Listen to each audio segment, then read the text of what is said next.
Here's little Robert Kiyosaki. He has two fathers. One of them has a PhD, the other never finished 8th grade. Both earn substantial incomes, yet one always struggles financially, while the other is going to become one of the richest men in Hawaii. One is going to die leaving tens of millions of dollars to his family. The other is going to leave bills to be paid. The problem with financial education is that it isn't taught in schools, so the family decides to teach it. Now the problem with this is that unless your parents are in the top 1%, they are going to teach you how to be poor. Not because they don't love you, they just don't know what they're teaching, and they don't read books like Rich Dad, Poor Dad. My story is very similar. I was taught how to be poor. Then I went to the Air Force Academy and studied economics and took accounting and investing classes. I did complicated regressions on economic data and balanced complex balance sheets. Yet I've received more pragmatic advice by reading a single book from Kiyosaki than I did by taking 4 years of complicated classes. I never had a rich dad, but I have many rich dads now. Klassen, Kiyosaki, Hill, DeMarco, the list goes on. So if you weren't born in the top 1%, let's learn from Kiyosaki, who learned from his rich dad.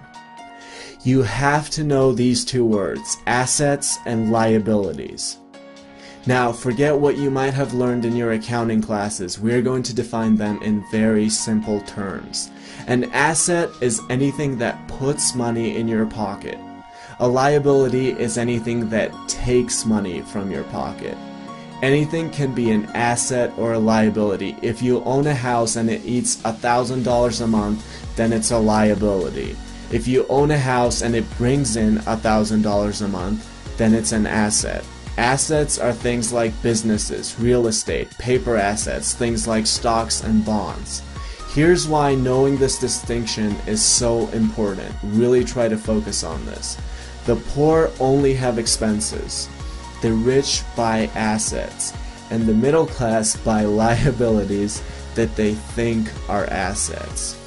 After graduating, if I had followed everybody's advice, I would have gotten a job which increases my income, but there are so many problems with that. As I got my job, my girlfriend and I would have moved into a bigger house. We would have gotten a BMW in addition to our Mustang. I would have bought the iPhone 6. The problem with all of this is that I would think I was acquiring assets while I was actually acquiring liabilities. I would have to pay every month for the house, for the car, for my expensive phone.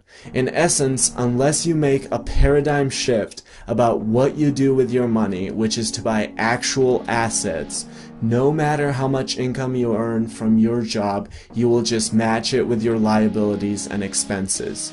Your friends might admire your iPhone 6 and you might look rich, but you will never actually be rich. Now, there's nothing wrong with having your job. I just don't have one because I'm operating from the assets quadrant. But if you are following the standard narrative of going to school and getting a job, chances are you're acquiring liabilities which you think are assets. That is the problem. So keep your job, but make sure what you earn goes mostly towards real assets rather than liabilities that seem like assets. And yes, eventually when you acquire enough assets, you won't need your job either. It absolutely blows my mind how people say, well, what if I lose money with the business, or the real estate, or the paper assets? They don't say the same thing about buying their second enormous TV, which will be worthless in a year and which creates a liability every month.